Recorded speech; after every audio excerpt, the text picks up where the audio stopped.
Hello everyone, welcome back to the physics class. So we are discussing laws of motion. So moving in laws of motion, today we are going to understand that how can we solve the numericals of laws of motion. There is a criteria for solving the numericals of laws of motion. Okay, so the topic is solving problems in mechanics. Solving problem in mechanics में problems को solve करना. Okay, mechanics means laws of motion. Mechanics means body का motion with cause, मतलब उसके ऊपर कौन कौन सी forces लग रही हैं. There are some steps to be followed one by one after this, and let us discuss the points which should be followed for solving the numericals in mechanics.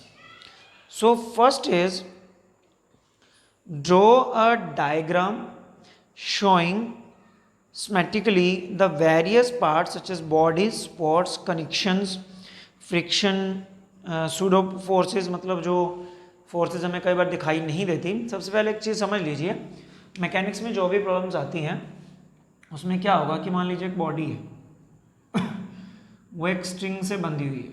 String हो गया, स्प्रिंग हो गया, कुछ भी हो, इसके ऊपर नंबर ऑफ फोर्सेस लग रही होती हैं.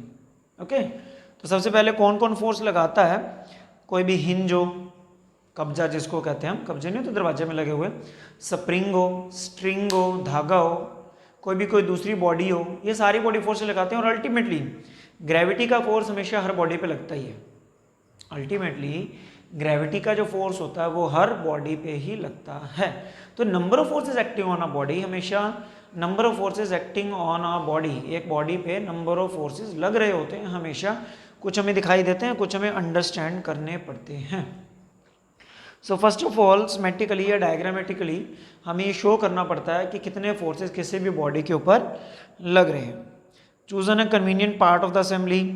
तो हमने एक जैसे एक एग्जांपल यहाँ पे अपने को दिया है कि एक ना पुल्ली होती है. पुल्ली देखा होगा आपने, उसके ऊपर एक मतलब रोलर होता है कि एक स्ट्रिंग उसके ओवर पास आउट की गई है. ओवर पास मीन्स एक एंड इधर है और दूसरा एंड उस तरफ जा रही है. ठीक है, एक स्ट्रिंग एक पुल्ली के ऊपर से पास कर रही है ऐसे, और ये इधर से ऐसे. इसके साथ में बॉडीज को हैंग किया गया. First body is here, it is a, here it is C, and here it is B.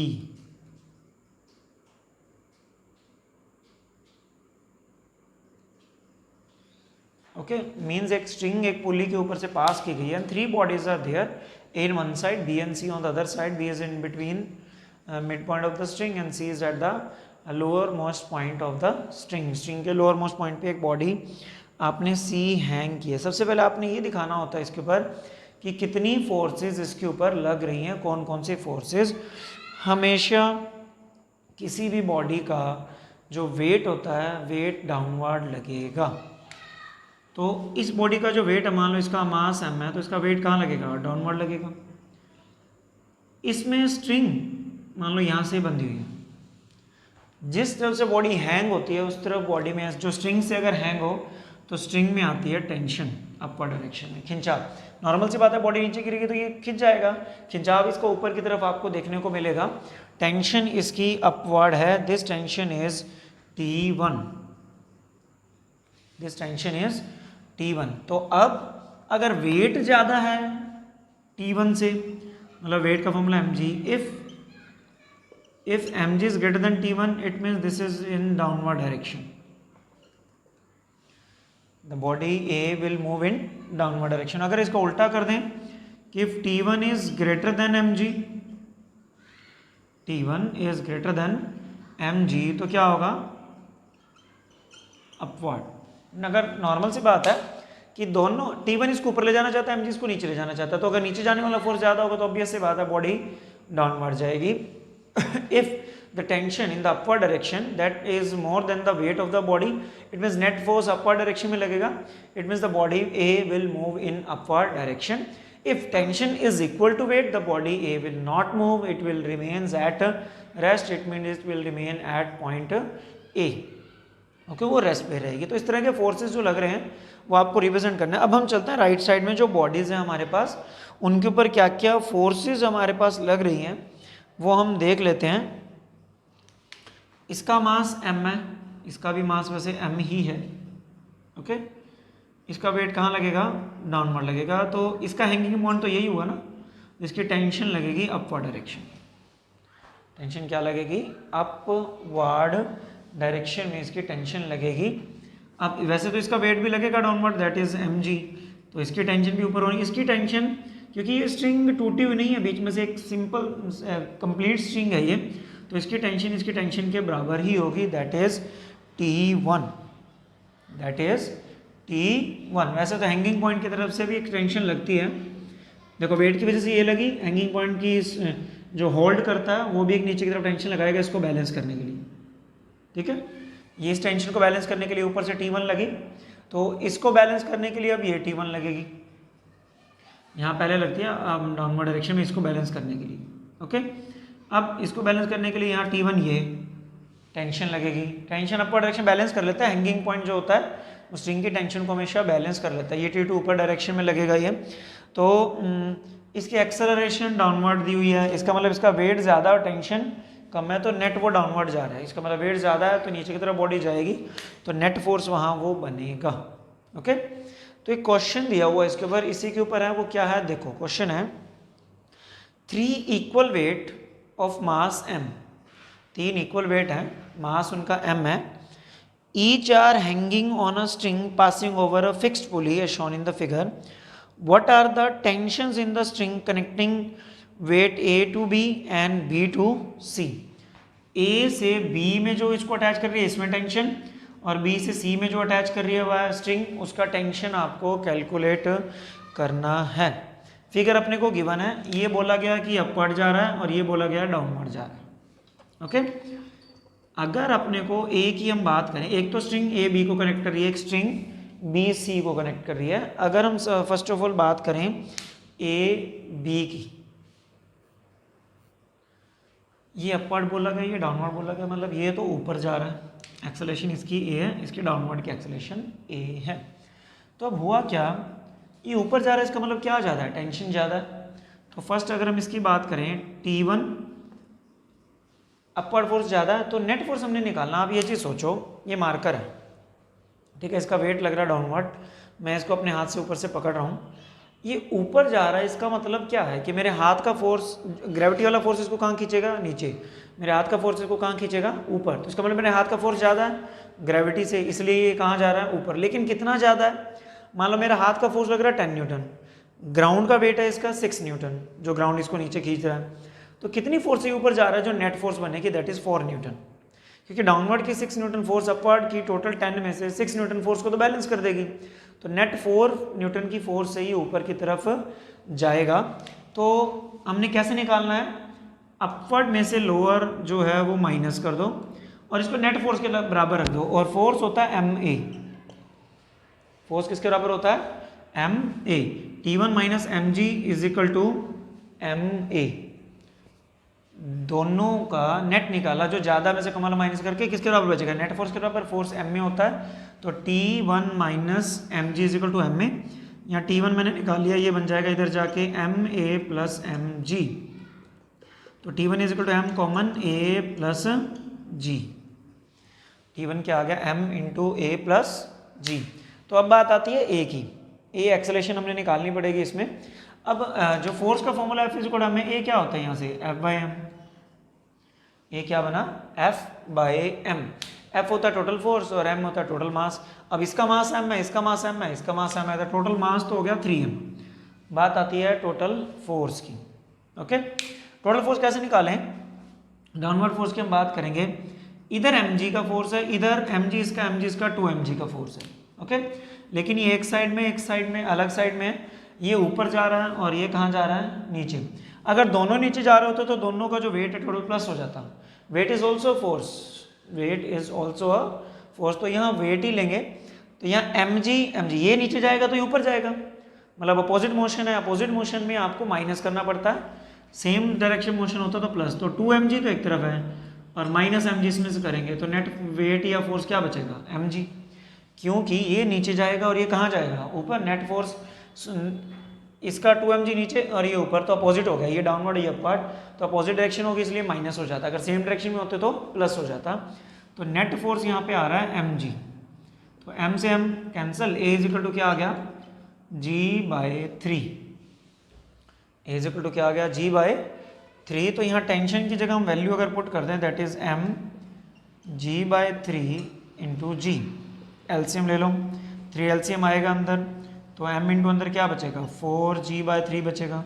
तो ये टेंशन आ गई अपने पास, दैट इज 4 mg/3 या 4/3 mg। This is the tension in the first string that is T1। अब बात हम करते हैं इधर T2 जो B और C के बीच की है, ओके। T2 की अगर हम बात करें, ये डाउनवर्ड जा रहा है, डाउनवर्ड जा रहा है, इसका क्या ज़्यादा है, इसका मतलब डाउनवर्ड जा इसकी वेट की वजह से नहीं जा रहा, ये तो यहीं हैंगिंग है, डाउनवर्ड जा रहा है इसके वेट की वजह से, ये इसको नीचे खींचेगा C को, ठीक है। ये वाला नहीं लेना, ये वाला तो इसको बैलेंस कर रहा है, B और C की जो स्ट्रिंग नीचे आ रही है वो इसकी वेट की वजह से आएगी, क्लियर। तो mg इसका मतलब डाउनवर्ड जा रहा है, तो mg minus T2, mg minus T2 net force के बराबर उसको रख दो, नेट फोर्स क्या बनेगी, ma, नेट फोर्स वेट ज़्यादा टेंशन उसमें से माइनस की। तो अब आपने T2 निकालना है, mg minus ma is equal to T2, minus वाला T2 उधर चला गया प्लस T2, तो mg माइनस ma, m निकल गया कॉमन, ये बचा g minus a, g minus a की वैल्यू हमने क्या निकाली है, a है g/3, तो m g माइनस g/3। तो एलसीएम इसमें से अगर हम निकालें, ये 3g माइनस g बच जाएगा, दैट इज 2g/3। तो टेंशन आ गई 2/3 mg। तो सेकेंड स्ट्रिंग में जो टेंशन आ गई दैट इज 2/3 mg, और फर्स्ट स्ट्रिंग में जो आई थी that is 4/3 mg। So this is the tension in the both the strings joining A to B and joining B to C, दोनों में हमने टेंशन कैलकुलेट की है। और भी न्यूमेरिकल्स हैं जिसको हम सॉल्व करेंगे, late us discuss the another numerical. So second numerical, in the given figure, एक फिगर मैं बना रहा हूँ, एक फिगर गिवन है, a painter of mass 100 kg standing in a crate C of mass 25 kg। एक क्रेट बनी हुई है ऐसे, ठीक है, और यहाँ से थोड़ी सी ये ओपन है, इसके अंदर एक पेंटर खड़ा है,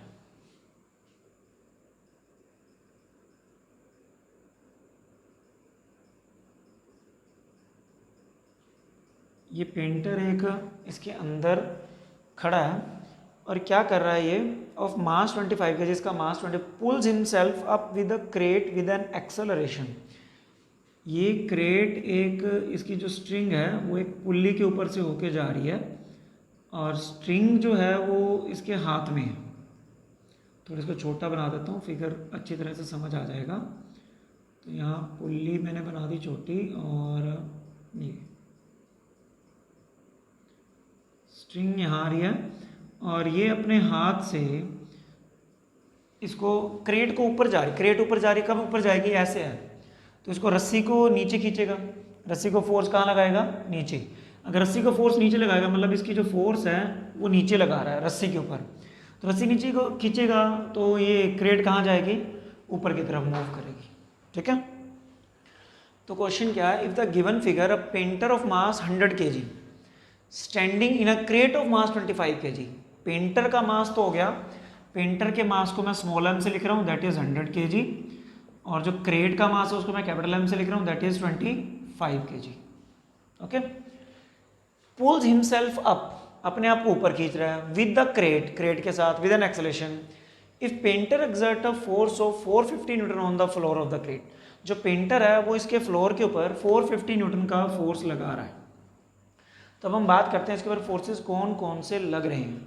ठीक है, सबसे पहले पेंटर का जो वेट है वो डाउनवर्ड लगेगा, पेंटर का वेट दैट इज mg। अच्छा, पेंटर का वेट है तो क्रेट का भी कुछ वेट होगा नीचे, क्रेट का वेट क्या बन गया, कैपिटल mg। वेट डाउनवर्ड लग गया 2। अब ये इसको फोर्स यहाँ पर्सन जो है वो रोप को नीचे की तरफ फोर्स लगा रहा है, फोर्स डाउनवर्ड लग रही है तो टेंशन कहाँ लगेगी, that is upward. Force downward लग रही है तो टेंशन कहाँ लगेगी, अपवर्ड। अपवर्ड वो टेंशन हमारे पास लग रही है। ओके,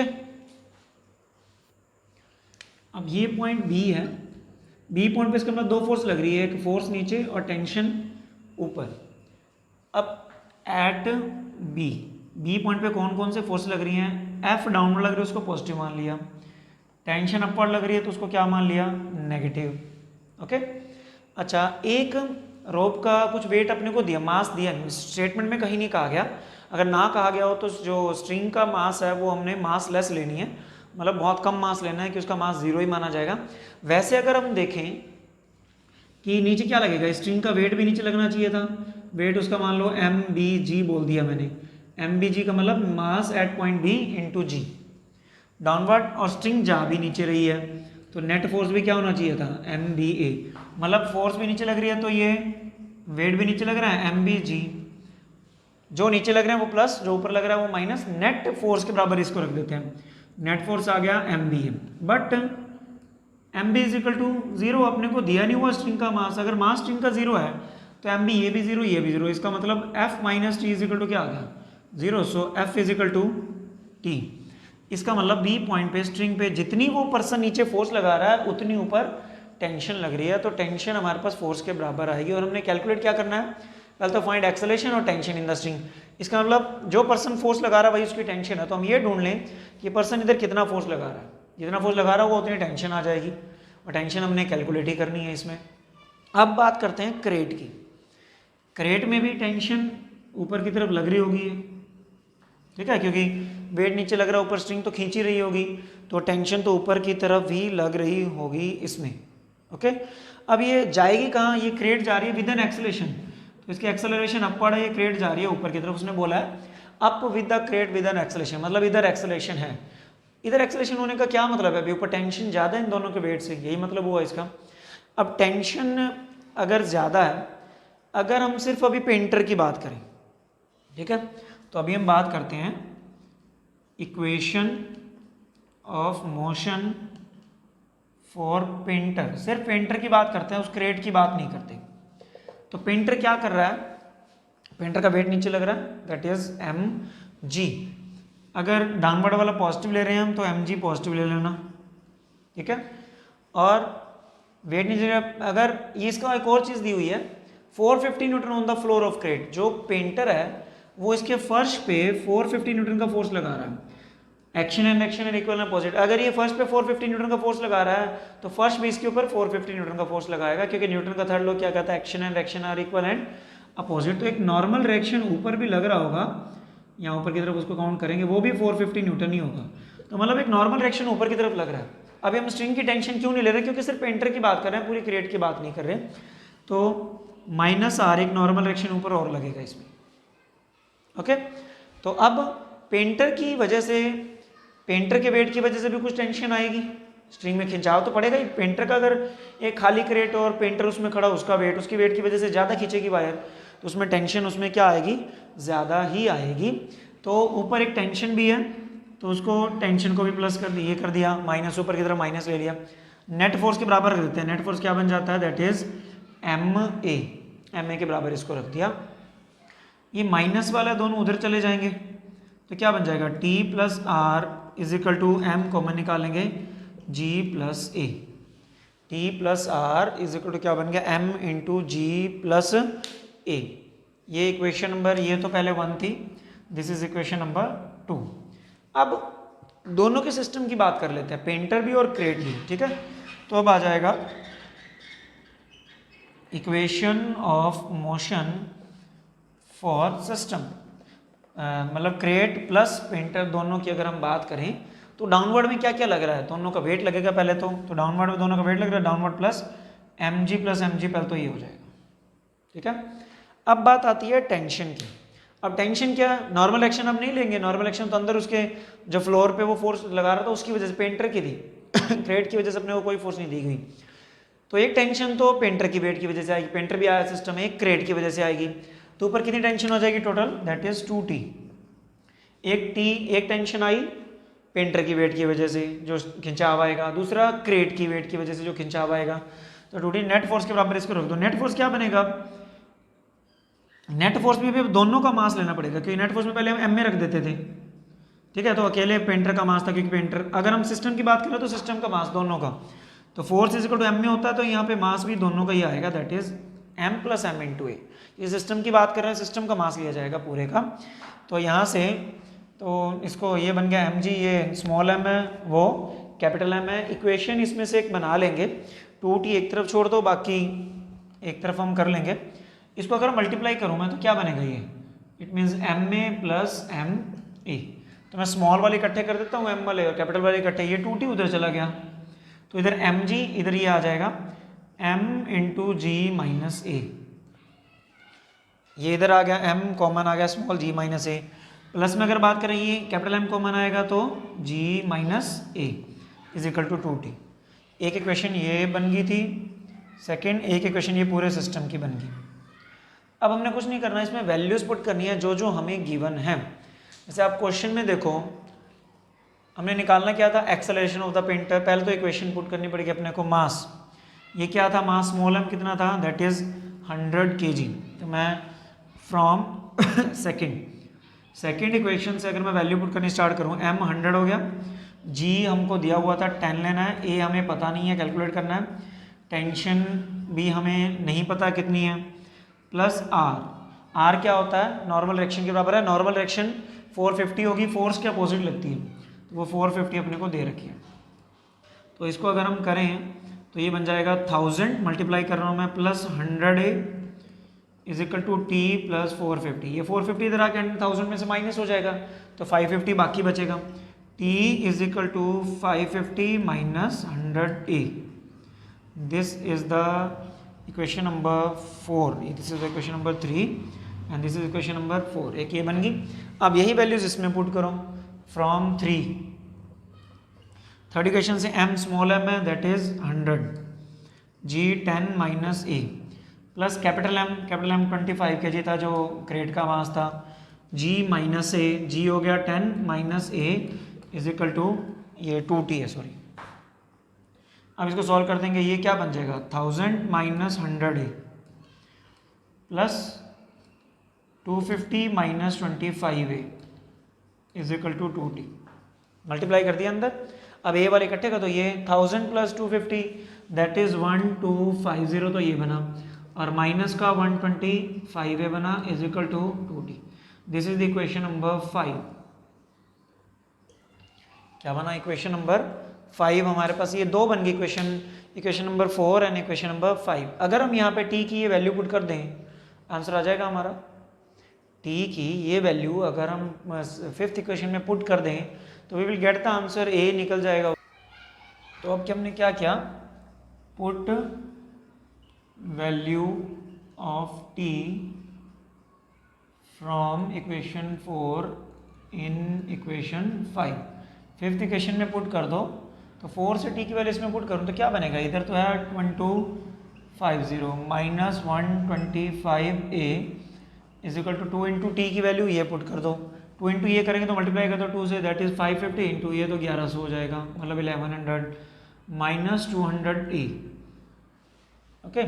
तो ये इधर ले आओ, क्या बन जाएगा, और ये उधर ले जाओ, माइनस 125a प्लस 200a, और ये इधर 1100 था, माइनस क्या बचेगा, ये 1250, तो इधर तो बच गया 75a, ओके, और इधर बचा माइनस मतलब 150, a इज इक्वल टू -2 आ जाएगा डिवाइड करेंगे तो एक्सेलरेशन हमारे पास आ गई दैट इज -2। माइनस का मतलब है कि अपोजिट डायरेक्शन में है, ऊपर जाएगा, ऊपर जा रहा है, इसका मतलब नेगेटिव, ऊपर की अपोजिट नेगेटिव लिया, क्योंकि देखो हम ऊपर का r नेगेटिविटी नेगेटिव लिया तो जैसे एक्सेलरेशन एक्टिव, एक्सेलरेशन यहाँ पे नेगेटिव आने का मतलब ऊपर की तरफ बॉडी जा रही है। ओके, हम मैग्नीट्यूड इसका यूज करेंगे, एक्सेलरेशन इज 2 मीटर पर सेकंड स्क्वायर, नेगेटिव डायरेक्शन मतलब अपवर्ड डायरेक्शन में, क्योंकि अपवर्ड के लिए हमने नेगेटिव लिया, टेंशन वगैरह ये देख लो।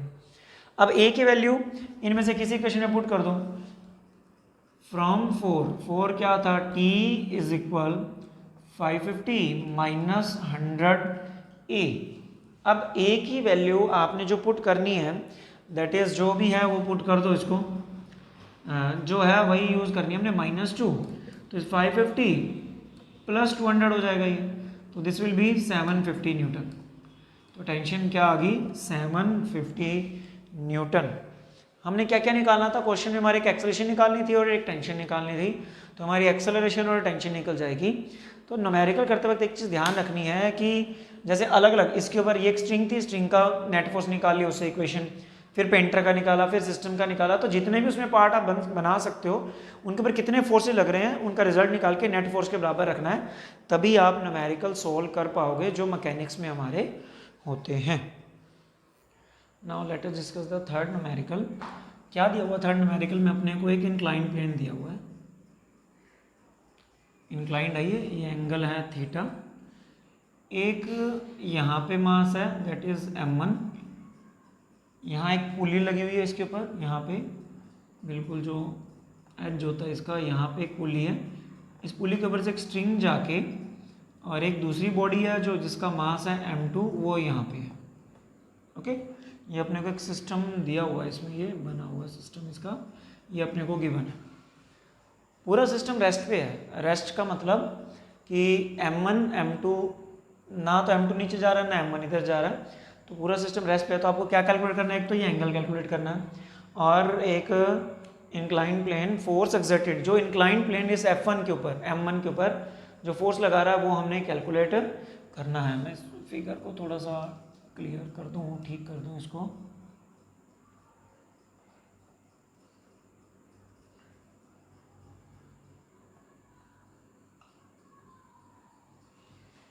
ओके, तो अब हमने यही देखना होता है भी कितनी फोर्सेस लग रही हैं। तो एक m1 हो गया, एक m2 हो गया, तो हम बात कर लेते हैं सबसे पहले m2 का वेट डाउनवर्ड लगेगा, दैट इज m2g, और ऊपर क्या आएगी, टेंशन। तो m2g की बात करें, m2 बॉडी की बात करें तो और कोई फोर्स लग ही नहीं रहा, और इसको बोला रेस्ट पे हुआ है, उसने पहले बोला हुआ सिस्टम रेस्ट पे है। सिस्टम रेस्ट पे होने का मतलब ना ये डाउनवर्ड जा रहा है ना ये अपवर्ड जा रहा है। कब ऐसा होता है, जब नेट फोर्स जीरो, कब ऐसा होता है, जब नेट फोर्स क्या हो, जीरो। नेट फोर्स जीरो कब होगी, अगर हम इसको ऐसे लिखते हैं, मान लो टेंशन आ रहा है अपवर्ड पॉजिटिव मान ली, वेट डाउनवर्ड लग रहा है नेगेटिव मान लिया, तो नेट फोर्स के बराबर हम रखते हैं हमेशा। नेट फोर्स क्या हो जाता, जीरो, फोर्स लगी नहीं रही, एक्सेलरेशन जीरो है इसकी, तो जीरो के बराबर रखोगे तो ये उधर ही जाएगा ना, नेगेटिव वाला उधर जाके पॉजिटिव, इसलिए मैंने क्या लिख दिया, t is equal to m2g। अब बात करते हैं m1 की, इसका भी वेट होगा जो डाउनवर्ड लग रहा होगा, वर्टिकली डाउनवर्ड लगता है हमेशा वेट। अब वेट के दो कंपोनेंट करेंगे हम, एक इधर बनेगा that is m1g cos theta जो प्लेन की तरफ होता है, और एक इधर बनेगा that is m1g sin theta. अब टेंशन तो इधर भी आ रही होगी, बोला तो इसको भी रेस्ट पे हुआ है। अच्छा, फ्लोर जो है इसके ऊपर, ये इधर कंपोनेंट लग रहा है वेट का, तो फ्लोर भी इसके ऊपर एक फोर्स लगा रहा होगा that is r, normal reaction जिसको बोलते हैं, एक्शन। अच्छा, फ्लोर मान लो ये फ्लोर के ऊपर कंपोनेंट वेट लगा रहा है m1g cos थीटा, तो फ्लोर इसके ऊपर भी लगाएगा, क्योंकि action and action are equal and opposite, वो r बना। तो अब इसमें क्या क्या बना, ये रेस्ट पे बोला हुआ है, रेस्ट पे बोलने का मतलब अप और डाउन इक्वल है।